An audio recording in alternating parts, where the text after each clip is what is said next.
What's going on, guys? It's Hrishi here, and today I'm back with yet another tutorial. I'm actually going to make a series on beginner's guide to photography. This is going to take you through everything, starting from camera settings and modes till selecting your niche in photography and snowballing from there onwards. So subscribe if you haven't already and hit that bell icon so that you can get notifications every time I post a video on this. Without further ado, let's jump in the video. This time we are going over basic camera settings and modes. So if you've bought a new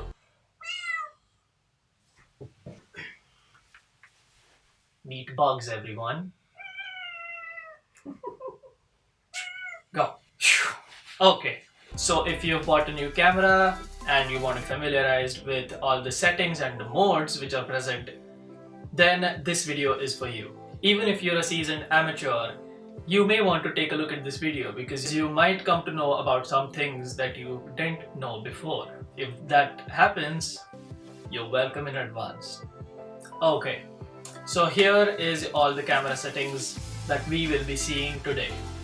Shutter speed, aperture, ISO, and exposure compensation. All the others are not so important, but I'll still tell you some things about them. Let's start with shutter speed. Shutter speed is the time taken by the shutter to open and close. The shutter is a curtain that is present in front of the sensor. This blocks all the light coming through your lens and stops it from hitting the sensor. So when someone says the shutter speed is 1/100th of a second, it means that the shutter is going to open and close in 1/100th of a second, and only that much light will hit the sensor.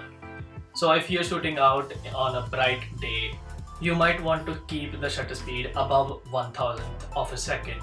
And if you're shooting in a dark environment, keeping it below 200th of a second or even slower is a good thing to do. Shutter speeds also control the motion blur. Faster shutter speed lets in less amount of light and it freezes the motion. Slower shutter speed let in more amount of light and you will get some motion blur. The next setting which we are going to see is aperture. Aperture is just like our iris. It controls the amount of light passing through the lens. The aperture is denoted by the f-stop number. The f-stop number is, this is for all the nerds out there by the way. The f-stop number is the distance between the barrel of the lens and the aperture blades. If it's f2.8, then the aperture will be wide open. If it's f32 or f22, then the aperture will be small. Another thing that the aperture controls is depth of field.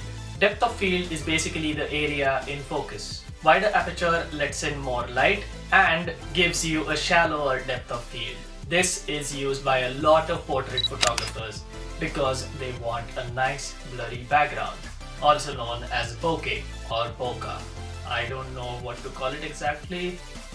Anyways, wider apertures also allow you to keep faster shutter speed, allowing you to freeze the action and reducing motion blur. A smaller aperture lets in less amount of light, but it gives you a wider depth of field. This is used by a lot of landscape photographers because they want the whole scene to be in focus. Up next is ISO. ISO is basically the light sensitivity of your sensor. So this is what I do. If I'm shooting somewhere, then I first like to adjust my ISO, and according to that I adjust my shutter speed and aperture. So if you're shooting on a bright sunny day, you may want to keep your aperture at say 200 or 400. If you're shooting inside a room with not so good lighting, then you may want to keep it above 800. However, there is one side effect. As you start bumping the ISO, noise gets introduced in your photos. Noise is that grainy thing which all the photographers hate. Now, depending on your camera and the sensor, you may experience different ISO performances. For example, my camera, the 1200D, takes good photos till ISO 800. After that, it's just shitty pictures. Whereas a 5D Mark III will take amazing photos even at ISO 10,000. Next is exposure compensation. This is a meter that shows if your exposure is too bright or too dark. If it's positive, then that means that it's overexposed. If it's negative, then that means that your photo will be underexposed.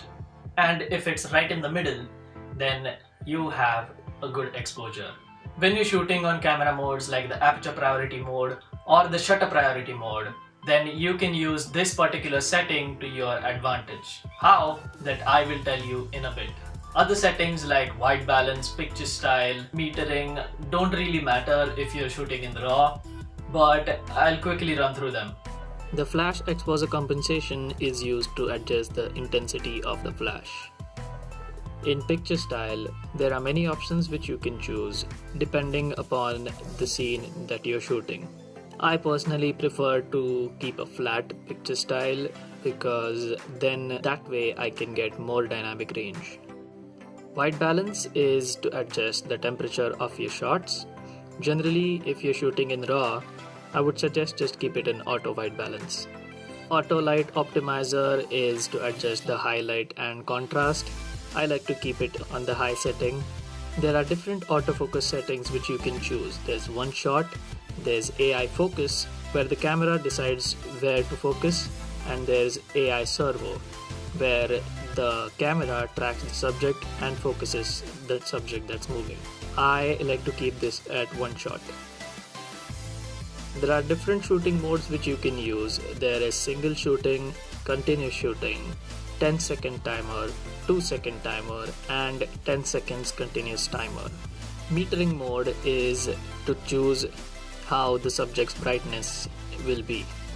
If you're shooting in aperture priority mode and shutter priority mode, then I would say center weight average is the way to go. If you're shooting in manual, then it doesn't really matter. And lastly, image quality. Here you can select which kind of image you want. If you want JPEG, if you want a smaller sized photo, then you can choose that. I like to keep it at RAW and I would suggest you do as well. If you didn't understand something, go back, watch it again. I think I made sense. So the next part of this video is going to be related about camera modes, starting with auto mode. Very basic. In auto mode, the camera decides what to do and what not to do. This is not good if you want to learn photography. It's good for run and gun kind of photography where you just want to take snapshots. But if you want to get better at photography, then I would say do not use auto mode. Next is program mode. It's just like auto mode, but you get to tweak some settings on your camera. Again, this is not so good if you want to learn photography, but if you're taking pictures of your family and friends, then I would say use program mode. Next is shutter priority mode. Here's where you start taking control of your camera. In this mode, you get to tweak all settings except aperture. Aperture is decided by the camera depending on the kind of exposure you want. Now remember, I told you you can use exposure compensation during this mode. If you want to get an underexposed image, then you want to set the exposure compensation to negative something. If you want a slightly brighter image, then you may want to keep the exposure compensation to the positive side. This mode is very useful when you're shooting fast moving objects. For example, birds, sports, or pets. The next one is aperture priority mode. This is just like shutter priority, but in this mode, you can tweak every single setting except, you guessed it, shutter speed. This is my personal favorite and I use this almost all the time. A lot of professional photographers also admittedly use this. If you want to start getting creative with your photography and you really want to learn photography, then I would say start by shooting in aperture priority mode. Just like in shutter priority mode, you can tweak the exposure compensation to get a darker image or a brighter image. Generally, you want to take a slightly darker exposure than normal, because if you blow out the highlights, then it's really hard to recover them. Whereas you can recover shadows pretty much in every single photo. Last but not the least is manual mode. This is where you take full control of your camera and unlock its full potential. This is where you bend all the rules. This is where you can get super creative and take sick pictures. You can change every single setting in your camera. You can tweak the shutter speed, ISO, and aperture however you want to get whatever exposure you want.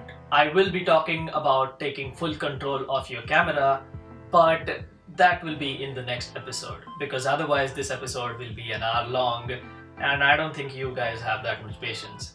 I don't have that much patience.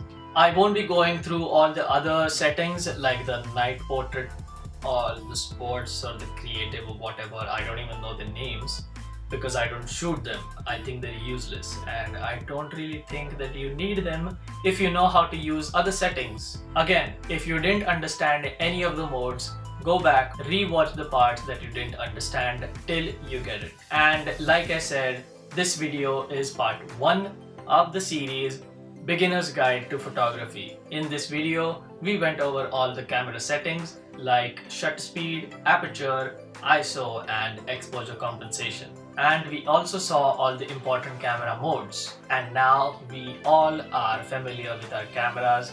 We know what it's capable of. We know what its limitations are, and we know what you are capable of doing with it. We must know our equipment inside out because that takes us one step closer towards becoming a better photographer. If you have any questions regarding this, regarding the settings, regarding anything, then hit me up in the comments or send me DMs on Instagram. I try my best to reply every single comment and every single DM. If you aren't following me on Instagram, link is in the description, go follow. So that's it for me today, guys. If you like this video, give it a thumbs up. It really motivates me to create new content every week and I really appreciate all your support. I've planned a lot of content for you guys, so subscribe if you haven't already. And I will see you in the next video.